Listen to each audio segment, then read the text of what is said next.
Hello, everybody. I hope you can hear me there in Dallas. I wish I could be with you. I think that what COPA is doing is more important than ever now that we're in the midst of such major problems in America. And my talk today, I hope, will try to begin with JFK and end with where we are now.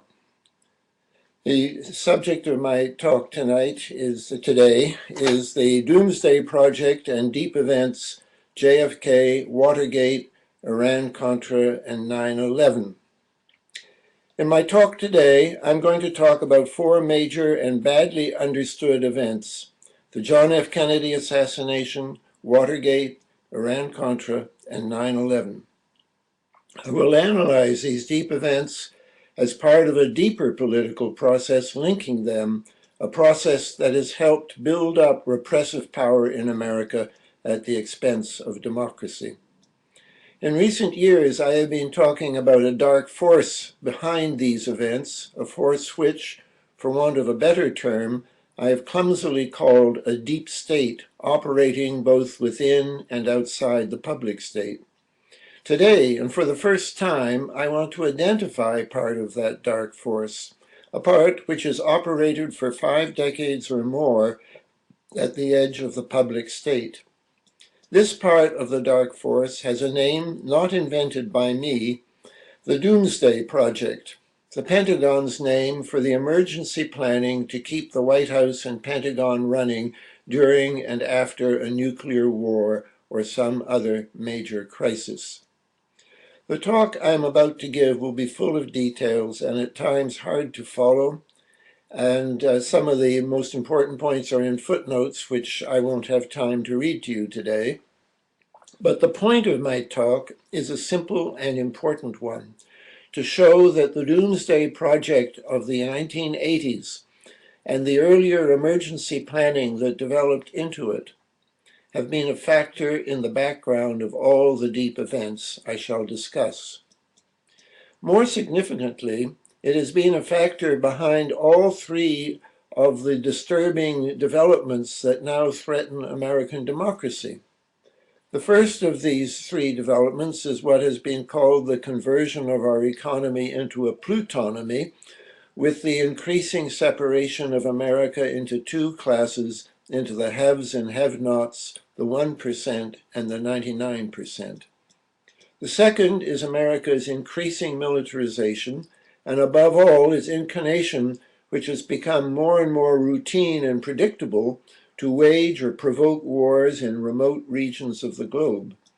It is clear that the operations of this American war machine have served the 1%. The third, my subject today, is the important and increasingly deleterious impact on American history of structural deep events, mysterious events like the JFK assassination, the Watergate break-in, or 9/11, which violate the American social structure, have a major impact on American society, repeatedly involve law-breaking or violence, and in many cases proceed from an unknown dark force. There are any number of analyses of America's current breakdown in terms of income and wealth disparity, also in terms of America's increasing militarization and belligerency.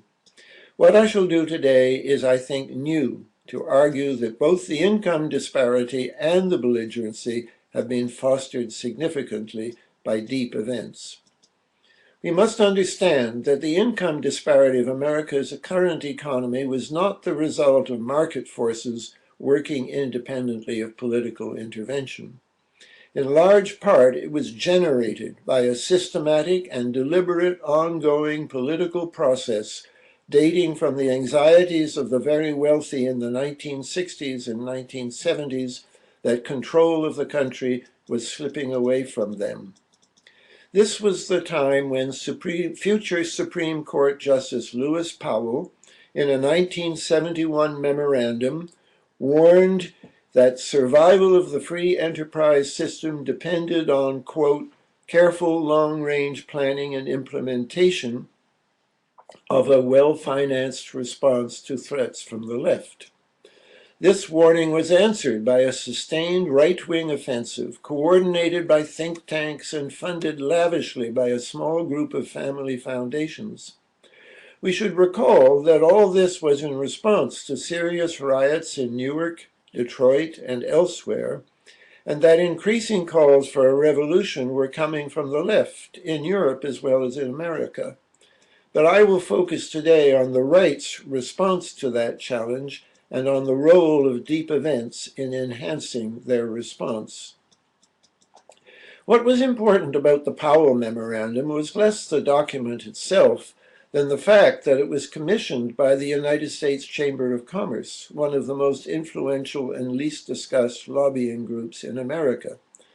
And the memorandum was only one of many signs of that developing class war in the 1970s, a larger process working both inside and outside government, including what Irving Kristol called a, quote, intellectual counter-revolution, close quote, which led directly to the so-called Reagan Revolution. It is clear that this larger process has been carried on for almost 5 decades, pumping billions of right-wing dollars into the American political process. What I wish to show today is that deep events have also been integral to this right-wing effort, from the John F. Kennedy assassination in '63 to 9/11. 9/11 resulted in the implementation of continuity of government plans, COG plans, which in the Oliver North hearings of 1987 were called plans for, quote, the suspension of the American Constitution, close quote. These COG plans, building on earlier COG planning, had all been carefully developed since 1982 in the so-called Doomsday Project by a secret group appointed by Reagan. The group was composed of both public and private figures, including Donald Rumsfeld and Dick Cheney.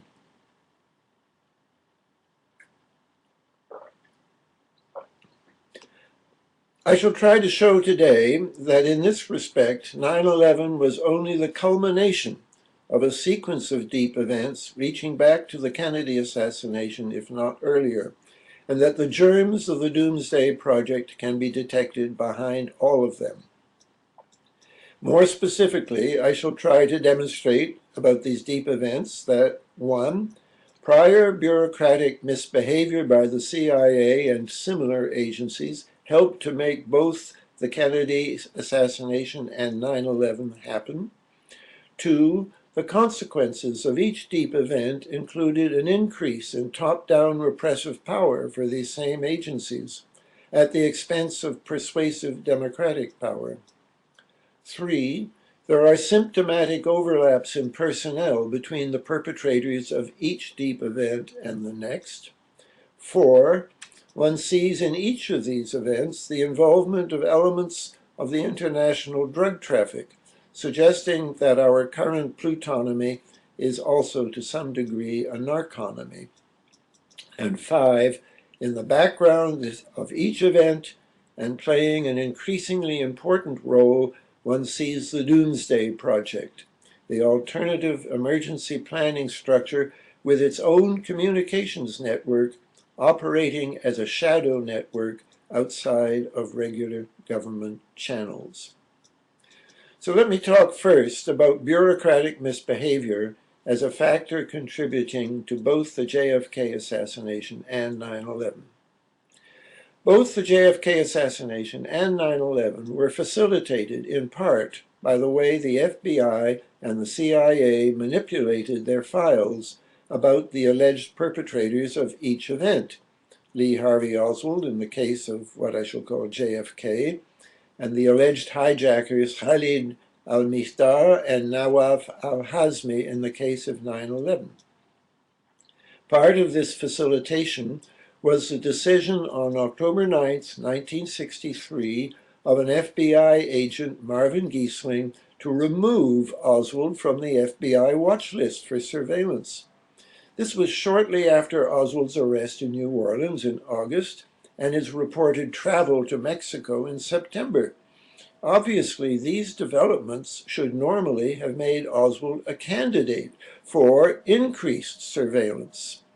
This misbehavior is paradigmatic of the behavior of other agencies, especially the CIA, in both JFK and 9/11. Indeed, Giesling's behavior fits very neatly with the CIA's culpable withholding from the FBI in the same month of October information that Oswald had allegedly met in Mexico City with a suspected KGB agent, Valery Kostikov. This also helped ensure that Oswald would not be surveilled in Dallas. Indeed, former FBI Director Clarence Kelly, in his memoir, later complained that the CIA's withholding of information was the major source why Oswald was not put under surveillance on November 22, 1963. A more ominous provocation in 1963 was that of Army intelligence, one unit of which in Dallas did not simply withhold information about Lee Harvey Oswald, it manufactured false intelligence in a way that seemed designed to provoke a retaliation against Cuba. I call such provocations Phase 1 stories, efforts to portray Oswald as a communist conspirator as opposed to the later Phase 2 stories, also false, portraying him as a disgruntled loner. A conspicuous example of such Phase 1 stories is a cable from the 4th Army Command in Texas, reporting a tip from a Dallas policeman who was also in an Army Intelligence Reserve unit. This is the quote. Assistant Chief Don Stringfellow, Intelligence Section, Dallas Police Department, notified 112th Intelligence Group, this headquarters, that information obtained from Oswald revealed he had defected to Cuba in 1959 and is a card-carrying member of Communist Party. Now, this cable was sent on November 22nd directly to the U.S. Strike Command at Fort McDill in Florida, the base poised for a possible retaliatory attack against Cuba. This cable was not an isolated aberration. It was supported by other false Phase 1 stories from Dallas about Oswald's alleged rifle, and specifically by concatenated false and repeated false translations of Marina Oswald's testimony to suggest that Oswald's rifle in Dallas was one he owned in Russia. These last false reports, apparently unrelated, can also be traced to Officer Don Stringfellow's 488th Army Intelligence Reserve Unit. For the interpreter who first supplied the false translation of Marina's words, Ilya Mamantov, was selected by a Dallas oilman, Jack Crichton, and Deputy Dallas Police Chief George Lumpkin.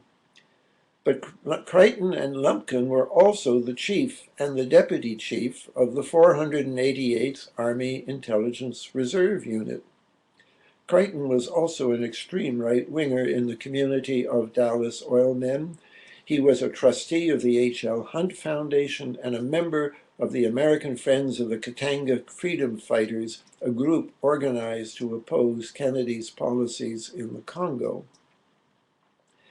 We have to keep in mind that some of the Joint Chiefs were furious that the 1962 missile crisis had not led to an invasion of Cuba, and that in 1963, under new JCS Chairman Maxwell Taylor, the Joint Chiefs in May '63 still believed, quote, that U.S. military intervention is necessary. This is from one of their documents. This was 6 months after Kennedy, to resolve the missile crisis in October '62, had given explicit assurances to Khrushchev, albeit highly qualified, that the United States would not invade Cuba.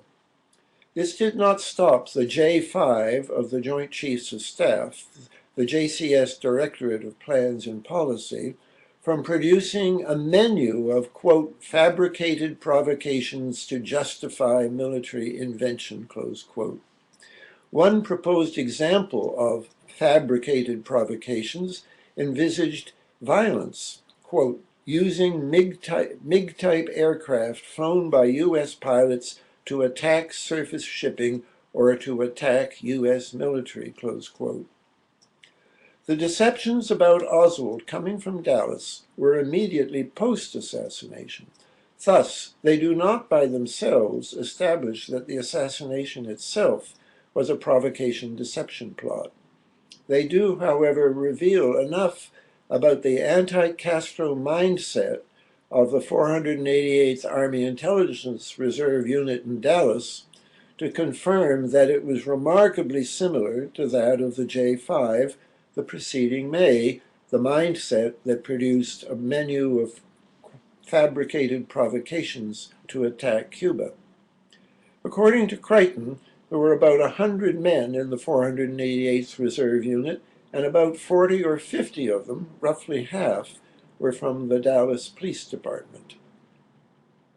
It can hardly be accidental that we see this bureaucratic misbehavior from the FBI, CIA, and military, the three agencies with which Kennedy had had serious disagreements in his truncated presidency.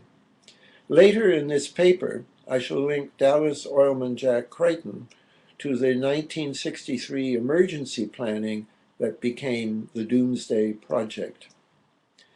But first I'd like to talk about analogous bureaucratic misbehavior in the case of 9/11, and it's so similar that it argues, I once compared JFK to 9/11, but I didn't know then what I know now, so I would like to go over this again.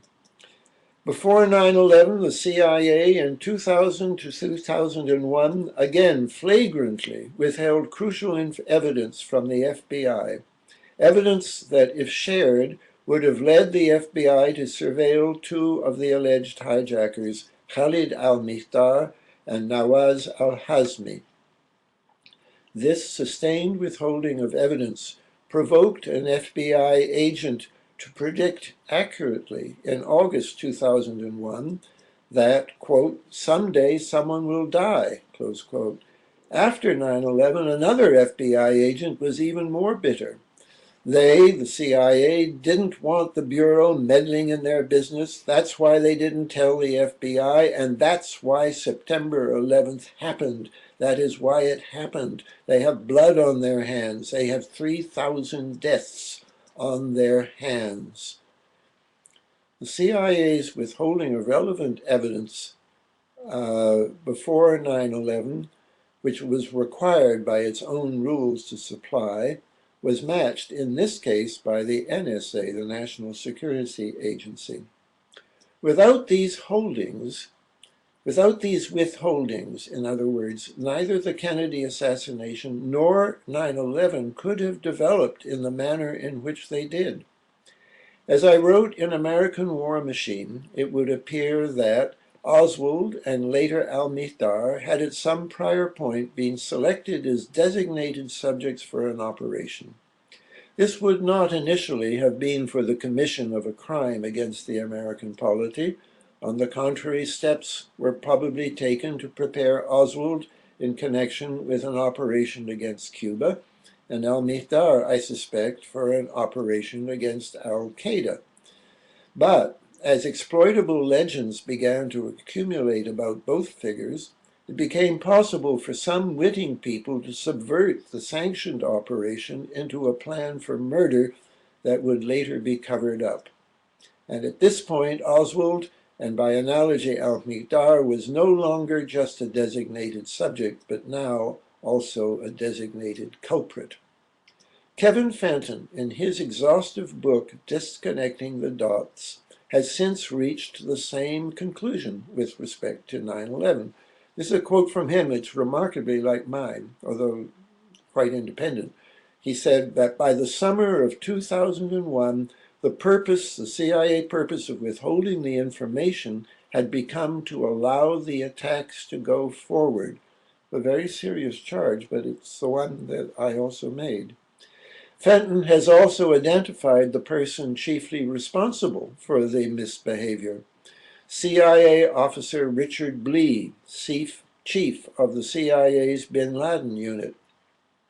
Blee, while Clinton was still president, had been one of a faction inside CIA pressing for a more belligerent CIA involvement in Afghanistan in conjunction with the Afghan Northern Alliance.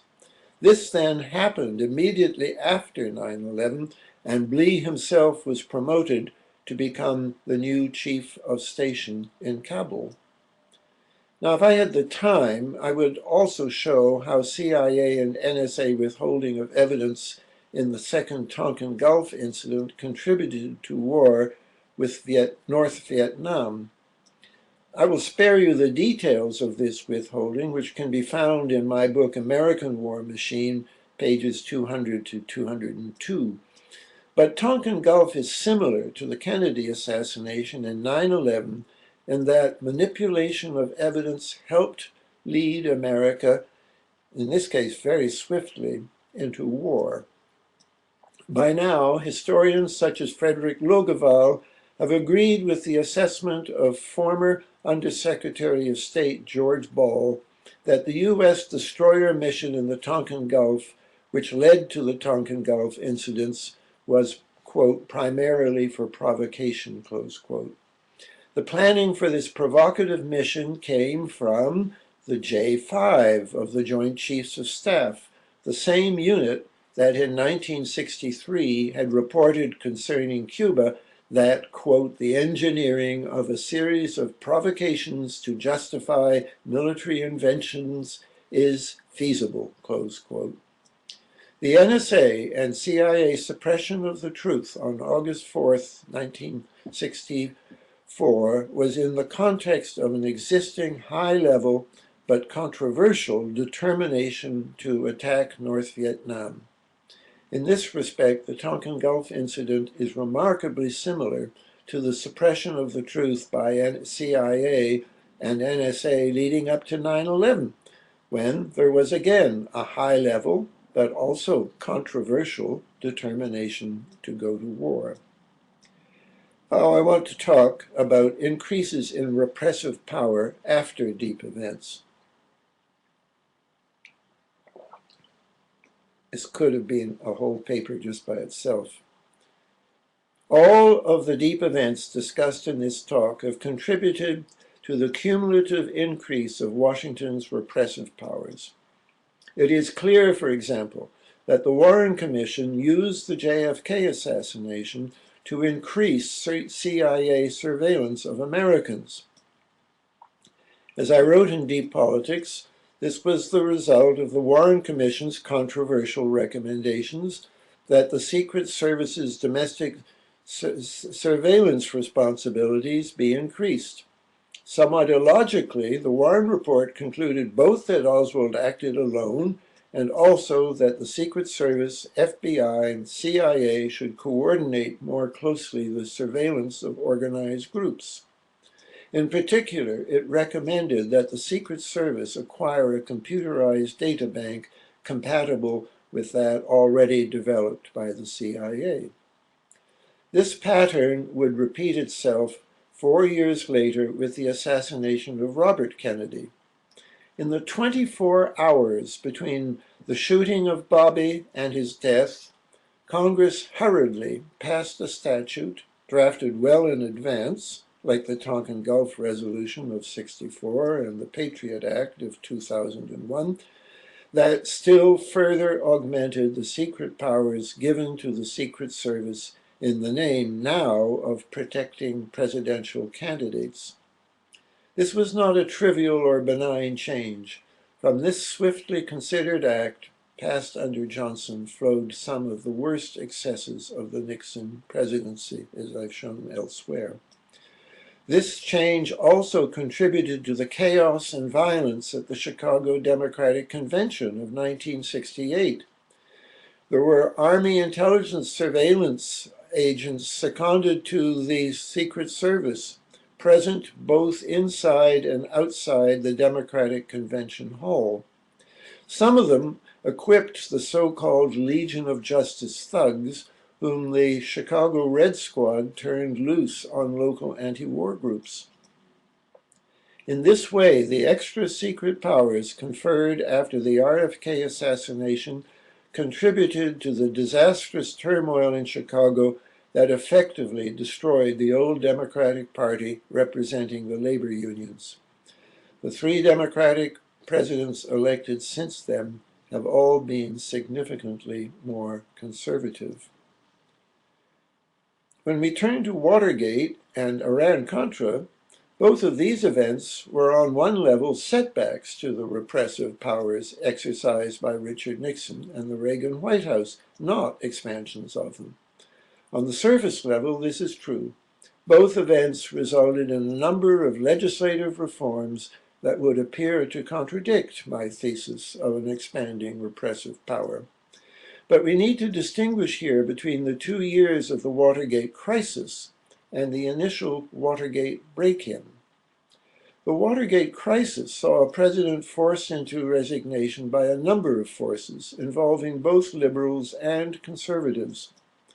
But the key figures in the initial Watergate break-in itself, Hunt, McCord, G. Gordon Liddy, and their Cuban allies, were all far to the right of Nixon and Kissinger.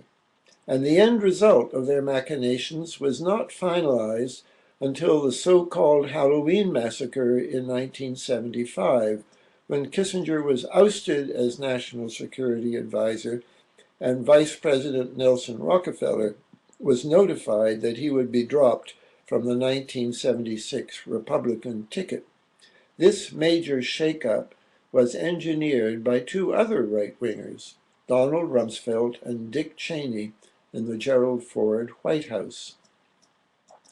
That day in 1975 saw the permanent defeat of the so-called Rockefeller or liberal faction within the Republican Party, to be replaced by the conservative Goldwater-Casey faction that would soon capture the nomination and the presidency for Ronald Reagan.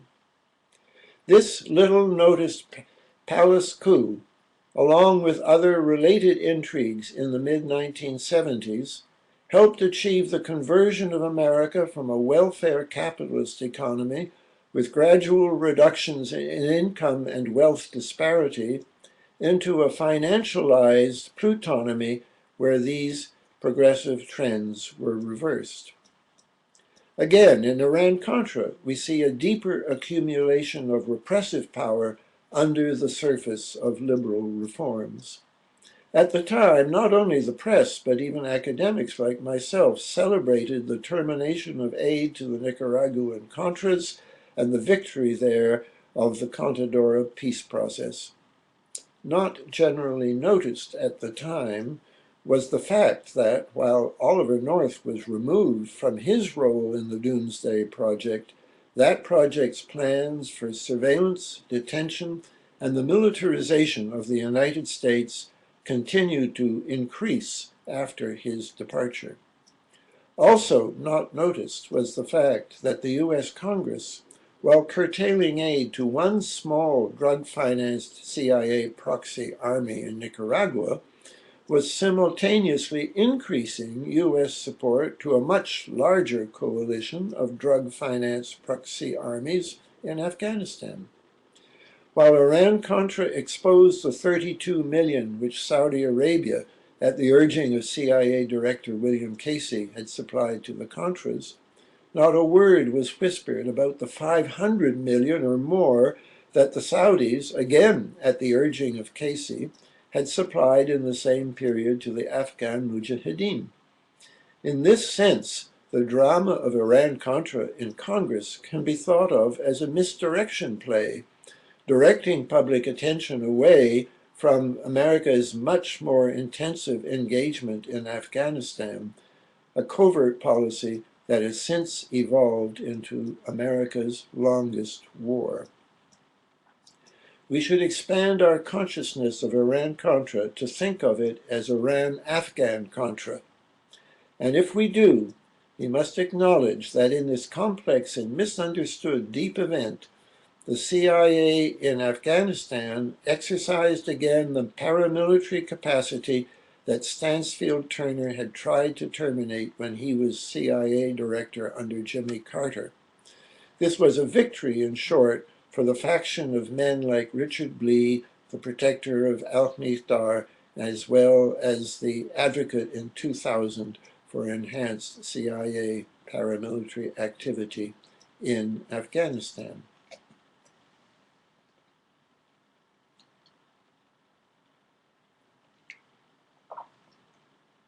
Now I'd like to talk about the personnel overlaps between the successive deep events.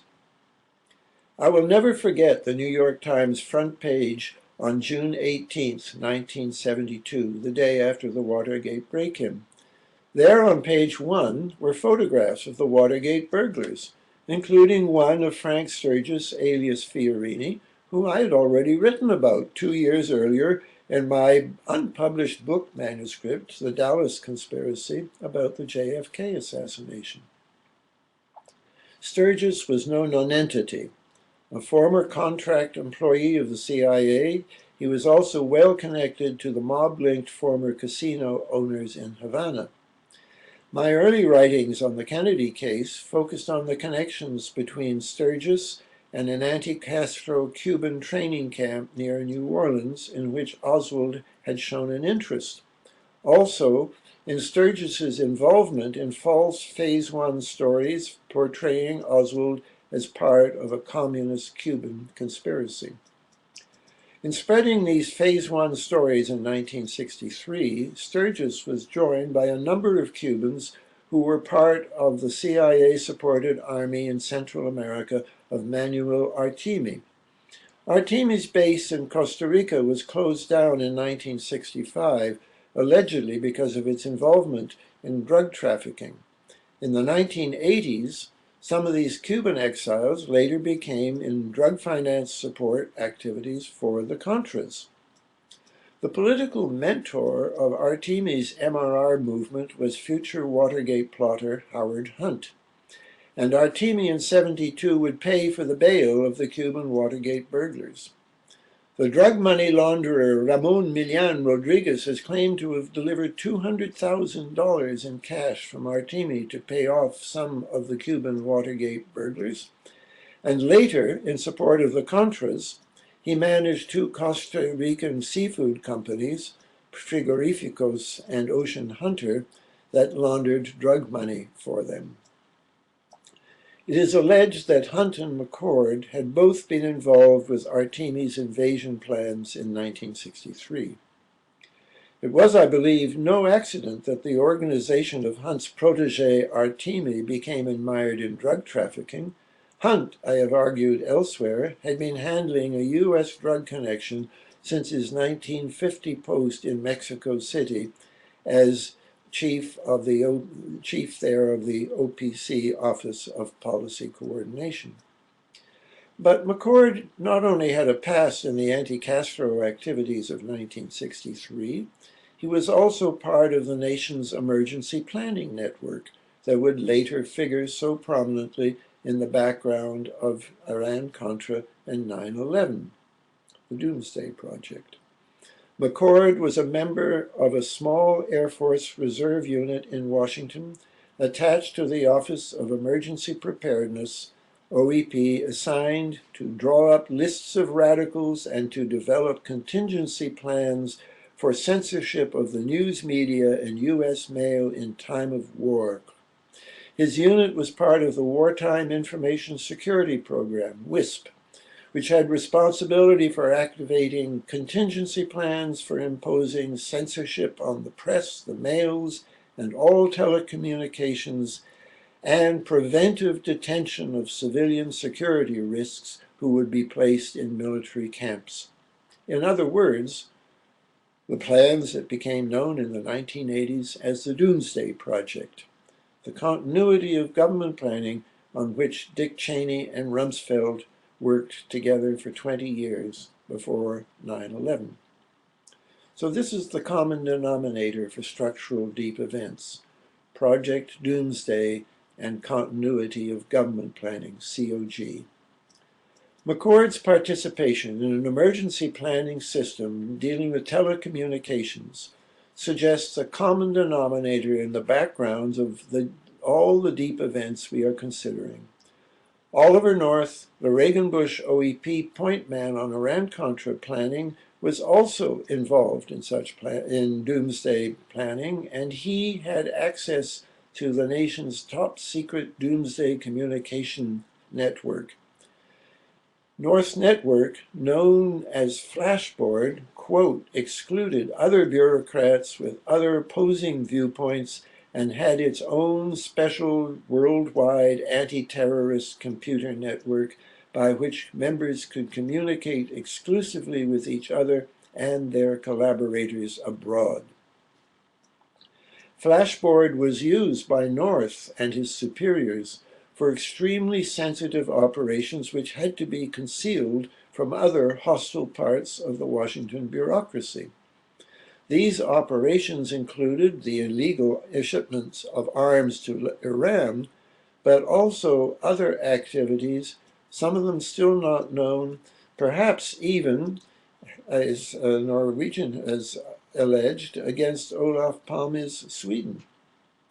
Flashboard, America's emergency network in the 1980s, was the name in 1984 to 86 of the full-fledged Continuity of Government, COG, emergency network, which was secretly planned for 20 years at a cost of billions by a team including Dick Cheney and Donald Rumsfeld. And on 9/11, this same network was activated anew by the two men who had planned it for so many years.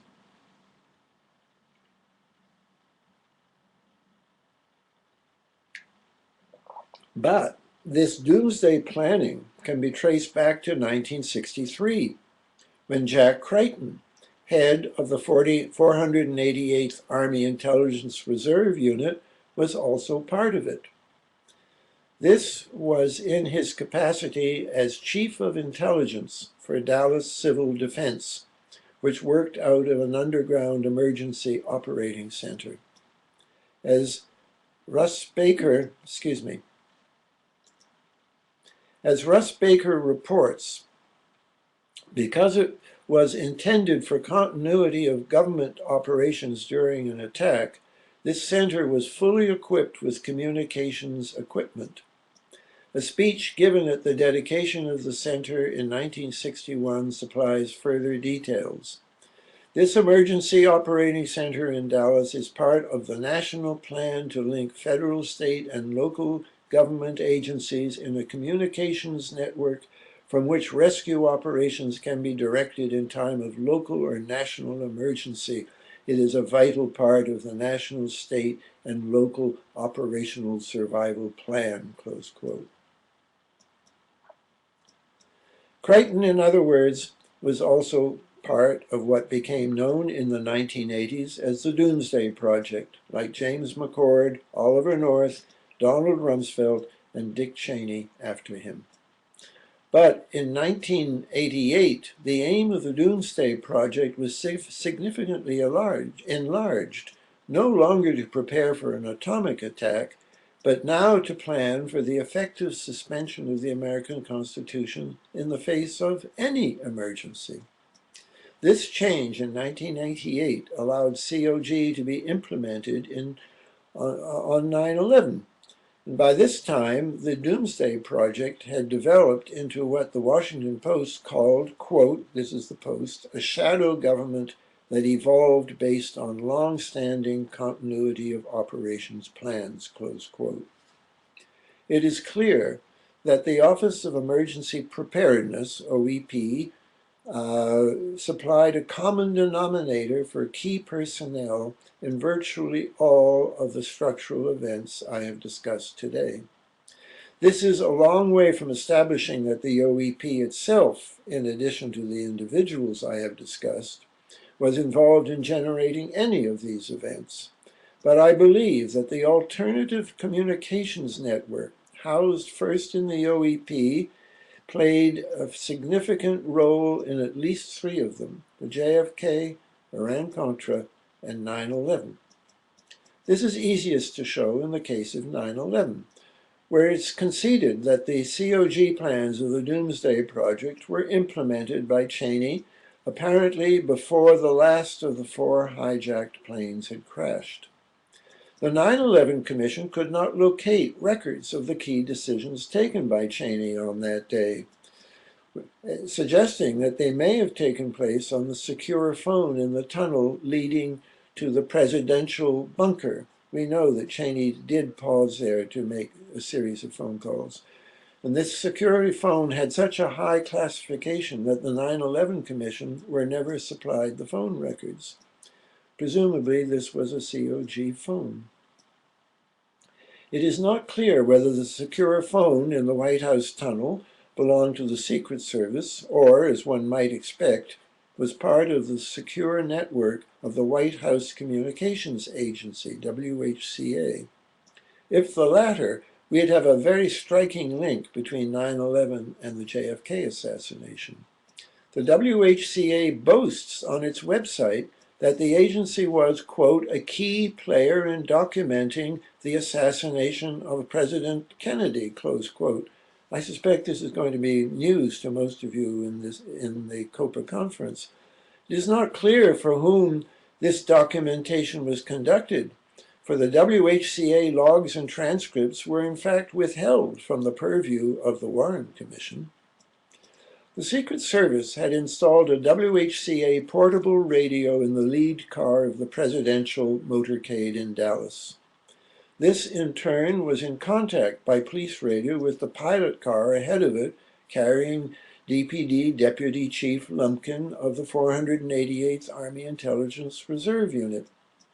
But records of the WHCA communications from the motorcade never reached the Warren Commission, the House Committee on Assassination, or the Assassination Records Review Board. Thus, we cannot tell if they would explain some of the anomalies in the 2 channels of the Dallas Police Department radio.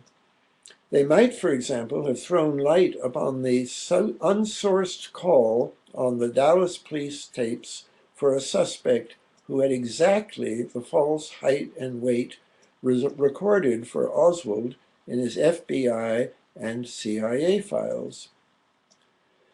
Today, in 2011, we are still living under the state of emergency proclaimed after 9/11 by President Bush. At least some COG provisions are still in effect and were even augmented by Bush through Presidential Directive 51 of May 2007. Commenting on PD 51, the Washington Post reported at that time, quote, and again, the Washington Post, after the 2001 attacks, Bush assigned about 100 senior civilian managers, including Cheney, to rotate secretly to COG locations outside of Washington for weeks or months at a time to ensure the nation's survival, a shadow government that evolved based on long-standing continuity of operations plans.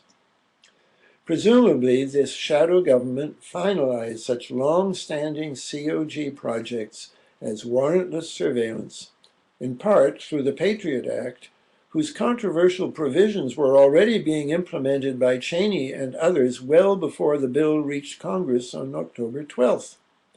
Cheney being, of course, in his COG bunker. Other COG projects implemented included the militarization of domestic surveillance under NORTHCOM and the Department of Homeland Security's Project Endgame, a 10-year plan to expand detention camps at a cost of $400 million in fiscal 2007 alone, fiscal year 2007 alone. That was a favored project of Oliver North's. I have therefore a recommendation for the Occupy movement, rightfully incensed as it is with the plutonomic excesses of Wall Street over the last 3 decades.